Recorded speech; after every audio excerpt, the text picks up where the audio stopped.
Assalamualaikum warahmatullahi wabarakatuh. Bismillahirrahmanirrahim. Alhamdulillahillazi hadana bihadza wa ma kunna linahtadiya laula an hadanallah. Asyhadu an la ilaha illallah wahdahu la syarika lahu wa asyhadu anna Muhammadan abduhu wa rasuluh. Rabbi ishrah li sadri wa yassir li amri wahlul 'uqdatam min lisani yafqahu qawli. Subhanaka la 'ilma lana illa ma 'allamtana innaka antal alimul hakim. La haula wa la quwwata illa billahil aliyyil azim. Amma ba'd. Al-Fatihah. Bismillahirrahmanirrahim. Iyyaka na'budu wa iyyaka nasta'in. Shiratal ladzina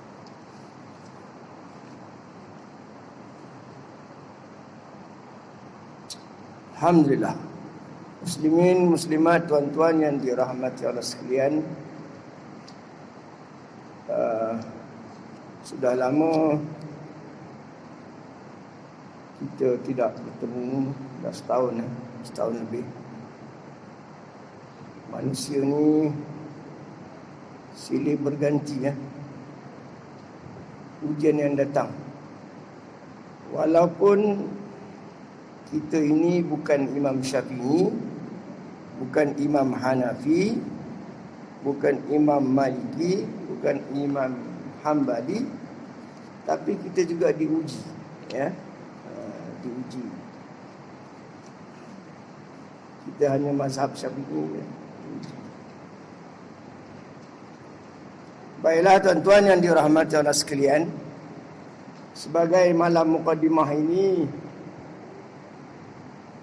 dengan apa yang terkesan, jadi saya pilih satu tajuk, iaitu persiapan ke negara yang kekal abadi. Semua orang dah tahu bahawa dunia sudah tua. Dunia ni dah tua dah. Dah lama. Dah nazak. Sudah uzur. Rata-rata kita pun semakin tua. Suara saya pun dah lain. Tadi saya dengar imam baca pun dah ada sedikit keuzuran. Kita berubah. Dah dekat dah tu. Rambut saya pun banyak dah mula beruban, berterabur, banyak dah beruban. Gigi pun dah gubur, tak ada setengah. Pipi dah kendur. Saya hampir seminggu tak tidur, bengkak-bengkak mata ni. Macam pula dekat nak ke kubur pula. Jadi tuan-tuan yang dirahmati Allah sekalian, dunia yang penuh dengan fitnah dan cabaran ini, sebenarnya apa persiapan yang antara yang tepatnya? Mungkin ada yang beranggapan ilmu. Ini dunia dah teruk dah, kita cari ilmu lah. Ilmu agama, ilmu tajwid ke, ilmu bahasa Arab ke, fardu ain ke. Sekarang ni dah macam-macam kemudahan dah ada. Kita yang tua tak tahu ni, suruh je anak cucu pasang YouTube, dengarkan tajwid Quran. Jangan cucu pasang baby shark lah. Lain pula pasang. Jadi kalau orang kata persiapan yang paling tepat sekarang adalah ilmu, hujahnya ada tapi tidak menjawab persoalan. Ilmu. Jadi sang sibuk cari ilmu. Macam-macam ilmu lah di Masjid Surau ni. Di mana saja.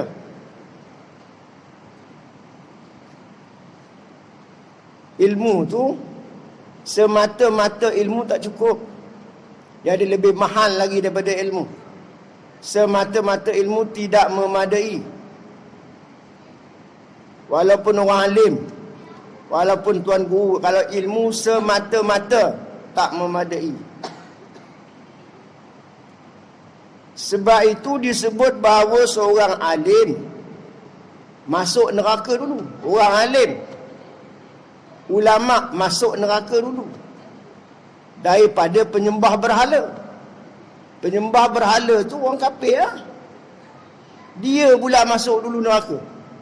Sebab ilmu ni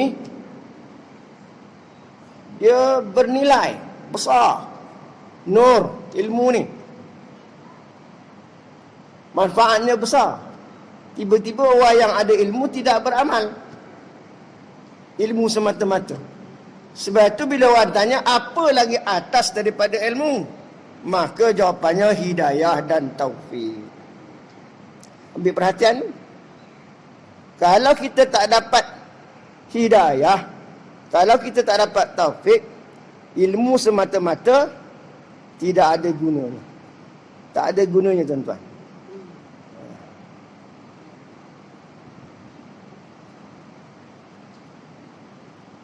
Dan buah kepada ilmu.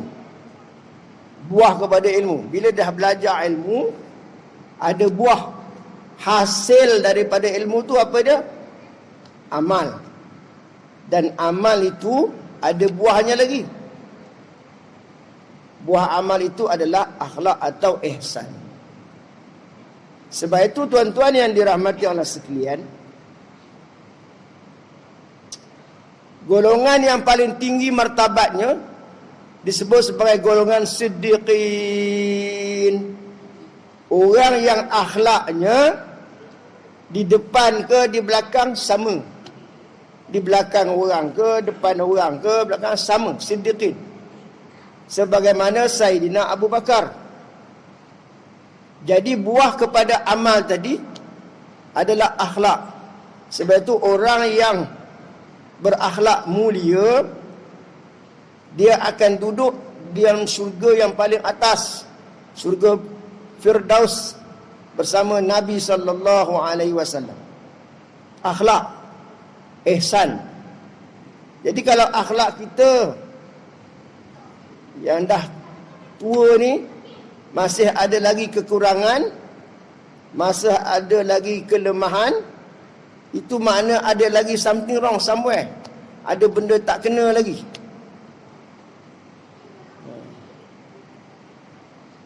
Saya ulang balik, siddiqin, golongan siddiqin ini adalah golongan yang benar. Benar ni macam mana nak kata benar ni? Sikap dia benar, akhlak dia benar, watak dia benar, dia tidak hipokrit. Dia tidak berpura-pura.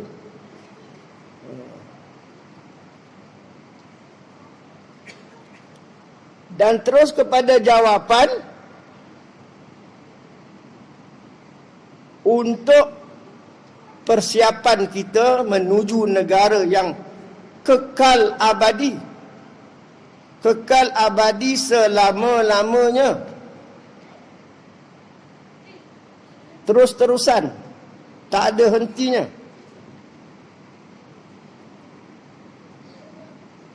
Semua dalam masjid ini kita yakin bahawa kematian boleh datang pada bila-bila masa. Baghtatan. Secara bila-bila masa tu mana secara tiba-tiba. Apa hujahnya lagi? Boleh tak Allah matikan kita sekarang? Boleh. Saat lagi? Boleh. Tinggal lagi dia nak matikan kita ataupun tidak.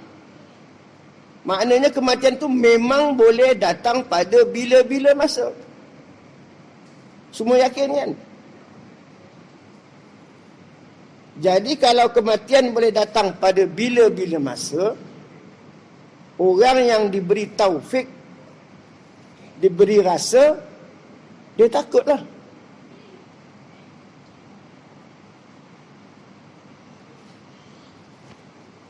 Saya seminggu yang lalu ni saya diuji.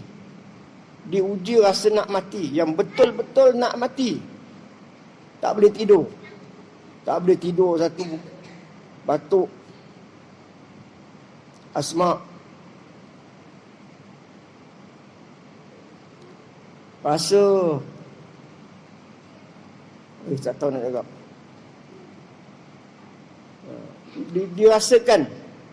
Dirasakan nak mati. Itu bukan sakaratul maut lagi. Sakaratul maut lagi dahsyat lah. Jadi yang menunggu kita ni tuan-tuan adalah alam barzah, padang mahsyar, siratal mustaqim, titian sirat.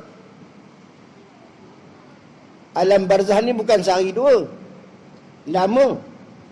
Kalau kiamat lama lagi, lama lah. Baru ni adik ipar saya lelaki, suami kepada adik saya meninggal dunia.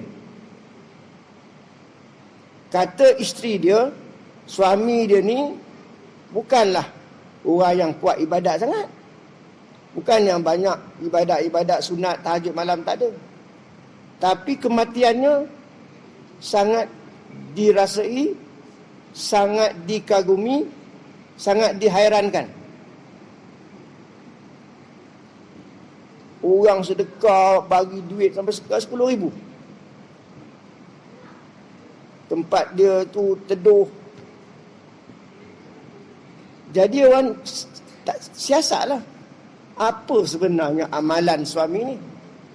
Rupanya tuan-tuan, kelebihan orang tu lah, kelebihan kita ni beza-beza. Dia sangat menghormati mak dia, sangat sayang mak dia, tak ada lawan mak dia.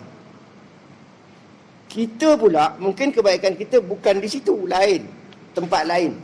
Tapi dia di situ, sehingga Allah menurunkan rahmat. Jadi dia kena jantung lah. Masa nak bawa, bila pergi klinik, nak ambil ubat, patut bagilah nap dulu, oksigen. Bagi ubat tu. Lepas tu bawa pergi hospital. 10 minit sebelum sampai hospital, meninggal dunia. Allah, sungak-sungak meninggal. Orang yang rasa pernah kena semput, asma, lelah, tahulah pengalaman ni.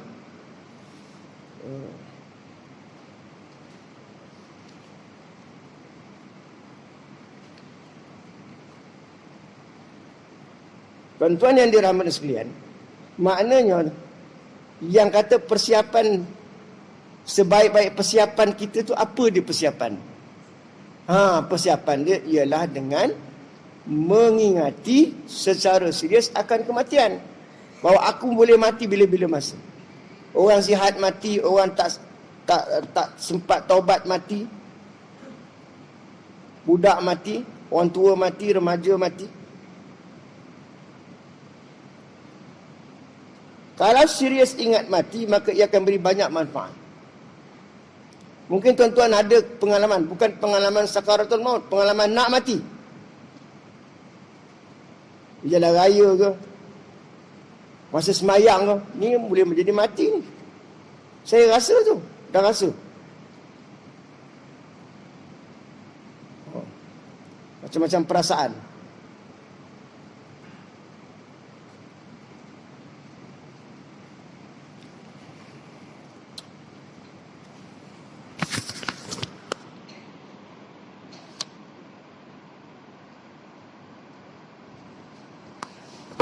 Kalau serius ingat mati, maka ia akan beri banyak manfaat.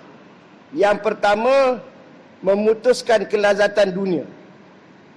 Kerana kita ni tuan-tuan dah banyak muntah ke darah. Dah banyak makan benda yang tak sedap. Tak? Anak beli, cucu belikan kita, apa yang kita tak makan? Semua sudah makan dah. Saya cerita pengalaman saya tak ada ni lah. Berapa minggu ni. Sampai apa-apa yang sedap ke, saya tak sayang lah bagi. Siapa-siapa makan, bagi perhabis. Bagi perhabis. Jadi bila kita ingat mati, ingat sakit, ingat kita ni pun tak lama, putuslah kelazatan dunia. Ada lagi kelazatan yang dahsyat di akhirat ni. Di dunia kita dah rasa semua dah. Saya rasa lah, umumnya semua dah rasa. Apa yang tak rasa? Walaupun orang tu hidup susah, miskin, sederhana, macam semua dah rasa. Apa yang dia belum makan?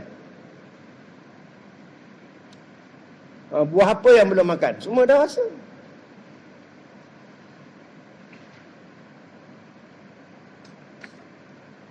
Kemudian bila ingat akan mati ni, membawa pengertian ingat akan dosa. Orang yang terbaik, orang yang paling bagus, orang yang banyak ingat dosa. Orang yang rasa berdosa. Orang yang rasa dirinya bersalah, banyak salah. Sebenarnya itulah orang yang baik. Orang dia hamba, dia rasa hamba.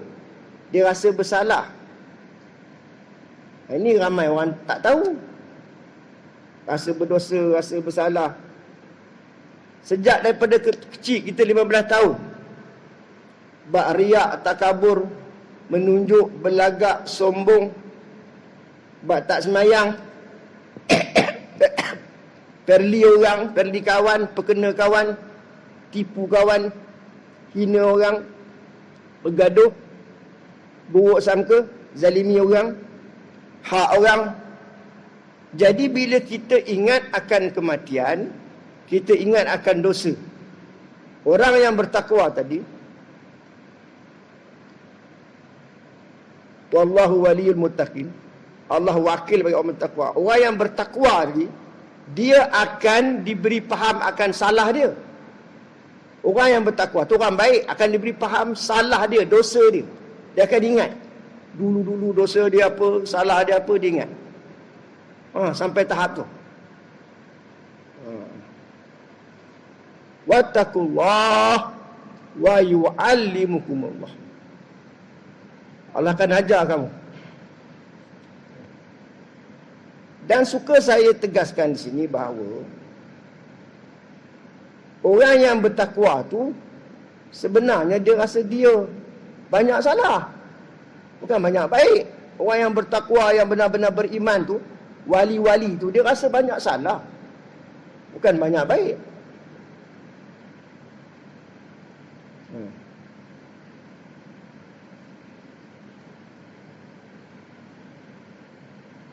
Dulu dah diajar, dulu dah diberitahu bahawa semua amalan kita sampai hari ini, tuan-tuan datang ke masjid sampai hari ini, istiqamah, alhamdulillah. Datang masjid, datang surau, semayang, sampai hari ini datang. Adalah semata-mata. Semata-mata ni maknanya mutlak. Mutlak ni maknanya anugerah semata-mata dengan hidayah dan taufik. Tanpa benda ini, tuan-tuan takkan datang, tak akan sampai ke masjid. Maknanya bukan kita. Kita ni sarung je. Maka Allah yang izinkan kita. Sebab itulah sahabat bagi tahu pada Umar, wahai Umar, kalaulah kamu ada 70 amalan kenabian, kamu ada 70 amalan kenabian, nescaya kamu akan dapati diri kamu ketika berada di padang mahsyar, kamu tidak ada jaminan selamat. Ayat, wording dia, kamu tidak ada jaminan selamat. Walaupun amalan 70 amalan kenabian sempurna ikhlas. Sebab apa? Sebab kita semua ni selamatnya dan masuk surga insya-Allah semua dengan rahmat semata-mata. Ayat tu mutlak dengan rahmat, bukan dengan amalan.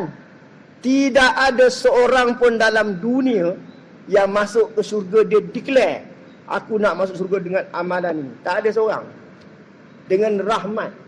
Sebab amalan kita ni digerakkan oleh Allah, dilakukan oleh Allah yang ada kuasa. Kita mana ada kuasa.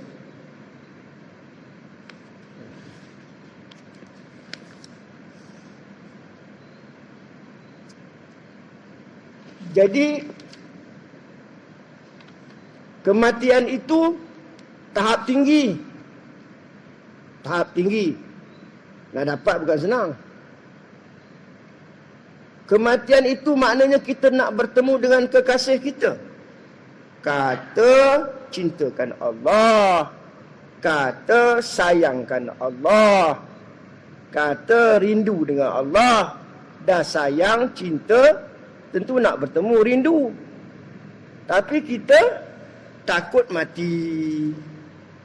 Kenapa takut mati? Sebab kita rasa kita banyak dosa. Takut kena seksa. Takut masuk neraka. Jadi macam mana nak selesai masalah tu? Caranya ialah dengan kita ini kena usahakan untuk rindulah juga sayang dengan Allah tu.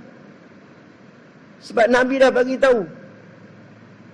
Ingatlah kematian banyak-banyak. Orang yang paling bijak tu adalah orang yang mengingati akan mati. Orang paling bijak tu.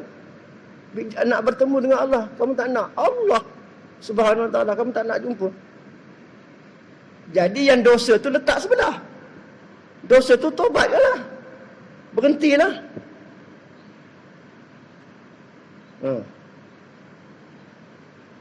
Seorang sahabat Nabi.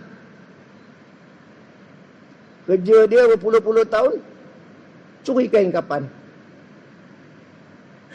Sampai yang terakhir. Curi kain kapan. Balik rumah. Ambil kain kapan. Lepas tu bersetubuh. Berjimak dengan mayat tadi. Ditinggal mayat tu telanjang gitu. Mayat tu bercakap, hei pemuda yang celaka, kau dah jimat aku, kau tinggalkan aku telanjang dengan keadaan tak mandi wajib lah. Jadi setelah dengar kata-kata tu, orang ni rasa macam dosa dia tu tak akan diampunkan. Dia pergi kepada Rasulullah. Jadi ringkasnya, ya Rasulullah, aku telah melakukan dosa. Nabi relaxlah jawab sebab Nabi faham. Walaupun dosa engkau sepenuh langit, bumi, dosa kau akan diampunkan. Dosaku lebih dahsyat daripada itu. Walaupun dosa engkau sebesar arash, Allah Subhanahu Wa Taala, dosa engkau akan diampunkan. Dosaku lebih dahsyat daripada itu. Kenapa dia kata dahsyat? Dia rasa. Orang yang buat dosa ni dia rasa. Orang yang sedekah RM10, sedekah RM50, sedekah RM10 dia terasa susah. Sedekah RM50 dia terasa senang. Dia soal rasa. Jadi dia yang buat dosa, dia terasa. Dia terasa dosa tu berat sangat. Maka Rasulullah pun marahlah dia. Apakah dosa engkau besar atau rahmat engkau besar? Keampunan Allah tu lagi besar. Subhanallah. Dia pun menangis. Nabi pun marah dia. Dia pun ceritalah. Cerita yang macam tadi lah. Nabi pun tak pandang muka dia. Dia pun pergi. Bawa kain baju, bawa bekalan dia. Pergi dekat tempat yang jauh. Pergi beribadat, pergi bertobat. Dia takut neraka. Dia takut azab di akhirat. Ya Allah, kalau engkau tak ampunkan dosaku, kau seksalah aku di dunia ni. Kau empuklah dengan batu, timpa batu ke apa, tak apa. Jangan di akhirat. Dia benar-benar lillahi ta'ala, benar-benar jujur. Ini Nasidikin tadi. Dia tak takut dah pada sahabat-sahabat lain nak perli ke, tahu dosa dia, lantaklah. Orang tahu. Dia sekarang nak bertobat. Akhirnya turun wahyu. Kata dosa dia telah diampunkan.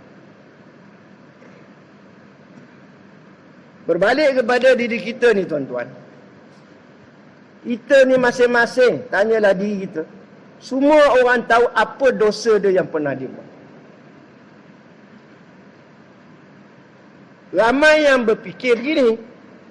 Oh, jadi dia semayang, dosa dia terampun. Bukan macam tu. Dia semayang tahajud, semayang fardu, semayang jemaah, pergi masjid saja, dosa dia terampun. Ibadah, dosa. Dosa tu kena taubat. Kena berhenti. Sebab tu walaupun kita dah sembahyang berpuluh-puluh tahun, kita kena risau dengan satu dosa. Apa lagi kalau banyak dosa?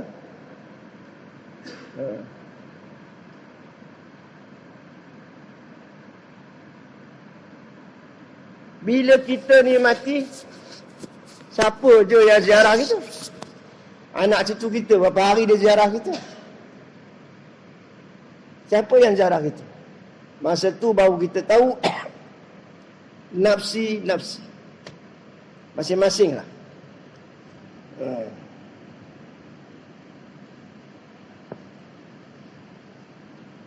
Dahsyatnya sakaratul maut. Ketahuilah dahsyatnya rasa sakit sakaratul maut itu hanya boleh dirasakan hakikatnya orang yang pernah mengalami. Orang yang pernah rasa sakaratul maut tapi tak jadi mati. Sakaratul maut adalah ungkapan tentang rasa sakit yang menyerang nyawa, jiwa. Ada masa kan kita tuan-tuan rasa diserang macam rasa nak mati kan. Seluruh jiwa ni menjara ke seluruh bahagian nyawa tu. Sehingga tidak ada satu bahagian yang terbebas dari rasa nak mati tu lah.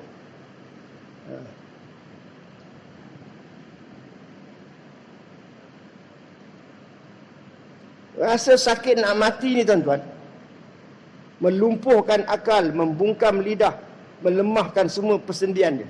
Kita tengok orang mati masa semayang, masa sujud. Lumpuh akal, bungkam, lidah, lemah semua sendi. Macam dirinya ditarik, dicabut dari setiap urat nadi. Sang kita tengok macam mana Nabi Ibrahim, Nabi-Nabi meninggal dunia. Diceritakan Nabi tu. Jadi mudah-mudahan kita boleh insaf lah. Ketika Nabi Ibrahim meninggal, Allah tanya dia, bagaimana rasa mati tu wahai kekasihku? Nabi Ibrahim, Khalilullah. Ibrahim menjawab, seperti sebuah besi pengait, masukkan ke dalam gumpalan bulu yang basah, ditarik kuat-kuat. Kata Allah lagi, itu kerana kami meringankan. Dah ringan tu. Allahu Akbar. Nabi Musa alaihissalam pula. Allah tanya dia, wahai Musa, bagaimana kamu mendapati kematian? Aku mendapati diriku laksana seekor burung pipit yang dipanggang hidup-hidup. Burung pipit panggang hidup-hidup. Tu Nabi Musa. Yang dijamin masuk syurga. Bighair hisab, maksum, tak ada dosa, terus masuk syurga. Pun sakitnya ada. Masa nak mati tu. Bukan ada dosa. Burung pipit dipanggang hidup-hidup. Ia tidak mati agar terbebas dari rasa sakit, dan tidak juga boleh terbang untuk selamatkan diri. Maknanya kita tak bolehlah rasa apa, orang rasa safe, rasa selamat, rasa okey. Dia sebenarnya ilmu Islam tu macam tu. Dah banyak beramal, banyak puasa, banyak sedekah, banyak tahajud. Ya Allah, Engkau terima ke amalan aku ni, ya Allah? Baik sangka, ya, baik sangka. Yang jadi yang Allah marah pada orang yang dia sembahyang, puasa, haji, umrah, zakat, macam-macam dia buat. Dia rasa apa tuan-tuan? Dia rasa dah bagus. Dia rasa selesa. Ini Allah marah ni sebenarnya. Inilah namanya derhaka dalam taat. Kita ni hamba, kena kekalkan rasa kehambaan. Rasa hamba tu rasa bersalah, rasa lemah, rasa berhajat kepada Allah. Begitu.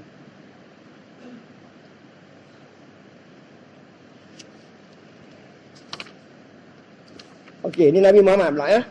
Nabi SAW ketika berada di ambang kiamat, dia di ambang kematian, subhanallah. Dekat baginda ada segelas air, baginda lalu memasukkan tangannya ke dalam air. Lalu baginda mengusapkannya ke wajah seraya berdoa. Ya Allah, ringankanlah atasku sakaratul maut. Hadis riwayat Bukhari Muslim. Tu Nabi, dia minta ringankanlah atas dia tu sakaratul maut. Sampai berpeluh Nabi. Sakit dia. Sampai sakit tara tu, sakit tu. Dia kata kalaulah macam ni sakitnya, sakaratul maut itu macam ni wahai malaikat, biarlah aku tanggung. Oh, tengah susah tu. Patutlah Nabi Muhammad. Patutlah dia Nabi. Kalaulah macam ni punya dahsyat, seksanya, sakaratul maut, sakitnya, tu Nabi Muhammad tu. Kan? Allahu Akbar. Maka biarlah aku tanggung semua kesakitan umat aku ni. Allahu Akbar. Nabi tu sayangnya pada kita. Allahu Akbar. Jadi tuan-tuan, di sini ada pengajaran lagi tambahan. Kalau kita nak jadi ahli syurga, nak jadi orang yang selamat di akhirat, kita kena sayang orang lain. Kita tak boleh benci orang lain. Kita tak boleh benci orang. Orang tu buat salah, kita apa? Kita maafkan. Tengok budak ni kecil je. Dia tak ada banyak dosa. Tengok orang tua, oh dia mungkin dah banyak beramal. Macam tu lah. Tengok orang alim, oh dia banyak tahu hukum, mungkin dia dah beramal. Tengok orang bodoh, dia ni buat dosa pun, tapi dia jahil. Aku buat dosa, aku tahu.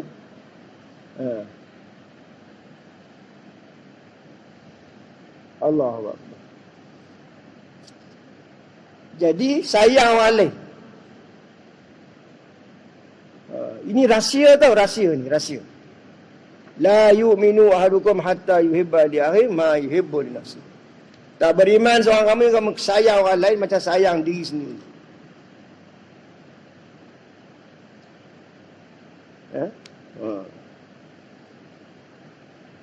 Kau buat apa lah?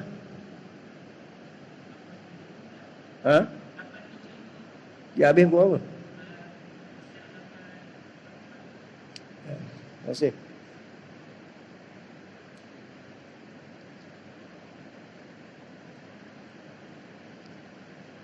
Jadi tuan-tuan yang dirahmati Allah sekalian, jadi tajuk ini sepatutnya banyak memberi maklumat kepada kita bahawa persiapan kita ni sekarang ni ialah persiapan iman. Orang politik dengan cara politik, orang ekonomi, masalah tu, masalah ini. Negara kita, negara luar, semua bermasalah. Tetapi kata guru saya, persiapan kamu yang paling penting ialah iman. Kalau orang kebulur ke, negara menjadi macam mana pun, kalau iman tidak ada, habis sama. Iman lah sebenarnya, iman. Sebenarnya iman tu. Contohnya macam mana kan? Negara kita diserang oleh musuh-musuh Islam.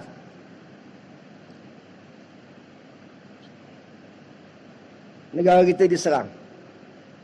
Kalau kita tidak ada iman, macam mana? Jadi apa pun iman. Sama juga zaman Dajjal. Dia ada macam-macam makanan, macam-macam nikmat dia bawa. Kalau kita tak ada iman, jadi apa pun yang pentingnya ialah iman.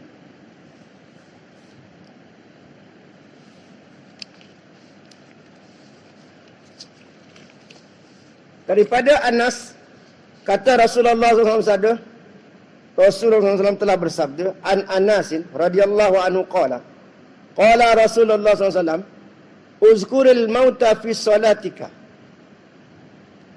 fa inna rajul iza zakaral maut fi salatihi lihariyun an yuhsinu salatahu. Allahu Akbar. Ingatlah maut dalam solat kamu. Ingatlah maut. Itu yang disebut ingatlah maut dalam solat kamu. Kamu rasa mungkin sembahyang ini, sembahyang Isya saat lagi adalah sembahyang terakhir.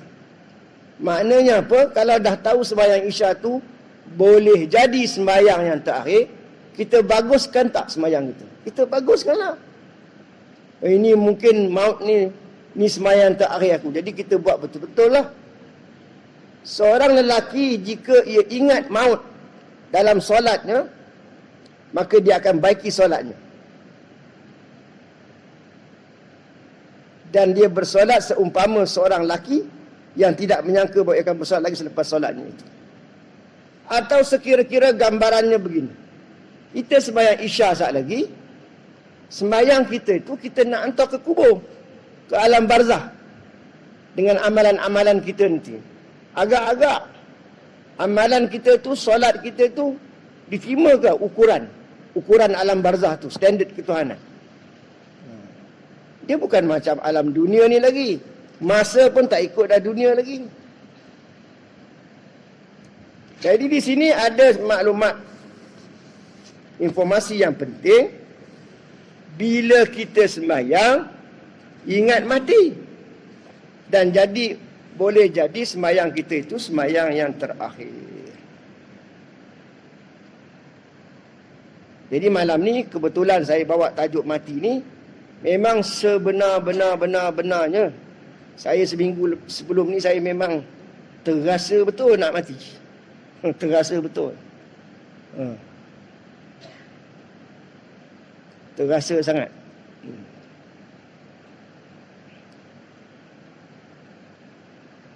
Nasib baik Allah panjangkan umur lagi lah saya. Nabi SAW bersabda lagi, sesungguhnya seorang pasti akan merasakan derita dan rasa sakit kematian, dan sebagian sendi-sendinya akan terpisah dari sebagian yang lain seraya berkata, semoga kamu baik-baik saja, kita harus berpisah sampai datang hari kiamat. Jadi kalau nak cerita yang seronok-seronok, itu pun tak salah. Tapi cerita yang menakutkan, itu ada pengajarannya. Macam kematian tu. Ingat mati ni senang lah. Mati tu yang paling dahsyat lah. Menakutkan. Sakit tadi tu. Allahu Akbar. Okey, tuan-tuan, ada soalan nak tanya insya-Allah.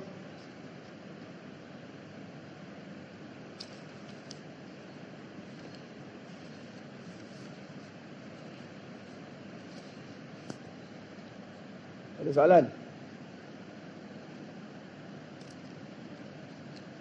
Sebenarnya sepanjang saya tak ada ni, setahun lebih, saya kongsi sikit dah secara umum. Daripada dulu saya konsisten lah mempertahankan kebenaran.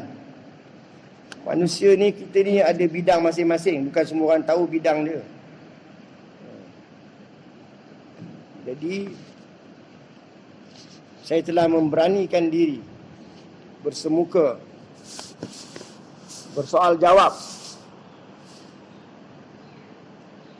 dan akhirnya saya dapat melepasilah. Kalau tidak, saya akan guna lawyer lah. Jadi oleh kerana mereka dah berlembut, itulah. Zaman sekarang ni perbezaan pendapat luar biasa zaman sekarang. Luar biasanya beza pendapat. Antara da'i, antara ustaz, macam-macam. Yang benar dia anggap salah, yang salah dia anggap benar. Nak selamat, diam. Diam je daripada selamat. Pegang agama akhir zaman ni macam genggam bara api. Bara api ni ibarat agama lah. Agama tu ibarat ibarat api. Digenggam, panas. Panas macam bara api. Kalau terlepaslah agama tu. Ini akhir zaman. Zaman kita lah. Ya. Wallahualam. Mudah-mudahan sikit sebanyak memberi pengajaran kepada kita, insya-Allah. Bismillahirrahmanirrahim. Alhamdulillah. Sallallahu alaihi wasallam ala rasulillah. Allahumma la tada' lana fi maqamina hasadina illa ghafartahu wa la hamman illa wa la daynan illa wa la maridan illa wa la dhallan illa hadi wa la faqiran wa la miskinan illa wa la hajatan min hawaij dunya illa Rabbana la tuzigh qulubana ba'da idh hadaytana. Allahumma inna nas'aluka ridha wa sallallahu Muhammad wa sallam. Sekian. Assalamualaikum warahmatullahi wabarakatuh.